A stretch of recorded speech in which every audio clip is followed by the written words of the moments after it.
Hello everyone, it's Melinda here with CatSmashPuzzles, and today I'm doing a new brand with y'all that I haven't done on the channel before. At least I don't think I have. I'm pretty sure about that. But this is Bits and Pieces, and this is a brand that I've done maybe once or twice in the past, especially in my early days in speed puzzling.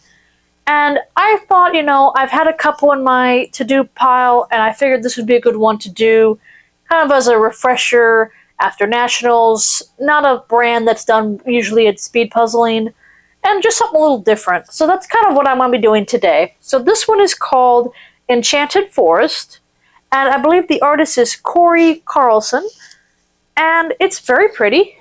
It's a little cabin in the woods with some deer and a little creek or river, different color greenery going about it. But I do think that the sections will be very distinct, and I don't think it's going to be too difficult. But the one puzzle I remember doing with Bits and Pieces, I think back within a month or two after I started kind of diving into speed puzzling, I did it in about an hour and 1 minute, if I remember correctly. And it was kind of a similar scene, but it was more of the house or barn. So that's kind of what I'm kind of thinking back on regarding this brand. They were at Nationals, actually. I didn't stop by them too much. I just kind of briefly went by them when I filmed my convention space video. But I do think that this one will be a good one to do for kind of the first Bits and Pieces with y'all. I think that this is also be good kind of practice for nature style puzzles and overall kind of seeing where my time is going. So I did kind of briefly mention in my last video about my time goals, pieces per minute goal probably shifting here in the near future. I do think that my pieces per minute goal is going to be averaging about 11 pieces per minute, which is about, it's currently sitting at 9.5 based on my 2025 average, which is about the 52-minute mark. Well, 11 pieces per minute pushes me down under 50, closer to the 45-minute mark. And I do think that that's going to be one of my goals, especially in competition. And so I think that for non-competition puzzles like this one, I think I'm just going to probably not have the extreme goal of staying under 45 minutes, but maybe under the 50-minute mark. I think I just need to start regularly staying under 50 minutes, and then I need to start regularly pushing that 40-minute and less time in competition. So that's kind of be our plan with this puzzle. I'd like to get this under 50 minutes. We'll keep the general goal the same no matter what's going on. It's a 500-piece puzzle. The hour is always a good place to just kind of keep the average anyway. I haven't checked myspeedpuzzling.com to see if anyone's done this one yet. I'll check once I've completed it and compare my times to anybody else if they did it. So we'll see how it goes. I do think that, I think I'll be under 50 minutes, but I don't think I'll be under 45. That's my prediction. I think I'll be 47, 48 minutes on this one. I recently did the USA JPA Puzzle Club puzzle for May, and it was an incredibly difficult puzzle. It's actually the jellyfish one, which I don't know if you can see now. I've kind of put it at the bottom.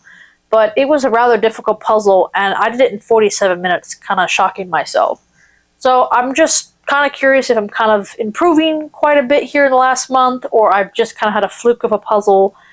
And so I kind of want to just check out my speed with different brands. And, obviously trying to spread it out a little bit besides competition puzzles. Alrighty. So, Enchanted Forest. Let's smash it.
didn't quite go as planned. So a couple things happened. First of all, this was Bits and Pieces 500-piece puzzle, Enchanted Forest, and it was cute. I really did enjoy, the scenery of it. It's a great pickup test. But a couple things kind of went wrong with this puzzle. First things first, I had a lot of freebies at the beginning. I kind of neglected to kind of crumble the pieces in the bag. I did get this puzzle from the puzzle swap, I believe, and so, someone had already done it prior, and I had like maybe 6 or 7 pieces clumped together at the very beginning. So I'm kind of debating if I should give myself a 10 or 15 second penalty for that. But for the time being, I'm just gonna, it is what it is. It was like that. I didn't have too much freebies. It wasn't enough to maybe justify a time penalty. But yeah, I did have some pieces at the beginning that should have been separated, and I didn't quite do that. I didn't quite flip out the pieces at the beginning either. I've gotten back into my habit of not doing that. And so I don't know how I can force myself to do that. I start to, and then I start doing the puzzle, and I just go from there. Now, this did remind me of the Springbok puzzles I've done recently because of the way the pieces kind of connect. It's very hard for these pieces to connect until I have about at least 1 or 2 very key pieces. Otherwise, it's very loose. So it's also, a lot of these pieces are very triangular. And I think that threw me off a little bit. And especially the border. And I think at one point I had the border too separated on this side of the puzzle, and it was creating a much bigger gap than I should have had. And I was thinking there was more pieces that should have been put in, and if I had closed that gap earlier, I probably would have been under 50 minutes. Unfortunately, I kind of kept that gap open too long. And that's something I've done quite a few times when I speed puzzle is I don't quite either connect the border, or I don't connect certain pieces timely. And therefore, it deceives me when I put pieces in, thinking there's more pieces that need to be put in than there is actually left. So, something I should work on. Should I have done a different approach with this puzzle? Maybe done a full sword? It's possible. Maybe should have done the border on this one. I think would have been probably a wise decision. I probably need to test that theory out, because I can do the border quickly, but I haven't quite done that tactic, even though majority of speed puzzlers do it. I think that maybe that'll be on my next puzzle I plan to do. I think I'll try to do the border first. It's a 550-piece puzzle, but I think it might be a good practice for me to do the border first and see if that maybe actually improves my speed. Now, I did look on myspeedpuzzling.com to see if anyone has done this puzzle, and no one's done the 500-piece version, but they have done the 300-piece, and they did it in 44 minutes. So I have no good times to compare this puzzle to. I don't know if this time is fast, slow, or in between. My opinion, technically my pieces per minute goal was almost successful, but I think I could have done better on this one. There was a section on the puzzle, this section here with the trees really did kind of confuse me. And I think I got a little frustrated in that one area. But then once I had this part connected, it was fine. I was alright at that point. The roof was a little bit confusing. But yeah, this part up here with the trees, I got really confused on it. And so that slowed me down. I do think it could have been under 50 minutes. I just didn't do a few things properly with this puzzle. So, but that was Bits and Pieces. I do have another Bits and Pieces puzzle that I plan to do in the future. It's, I think, like a store, like a candy store or something like that, with people in it. And so I might do that one in the future sometime.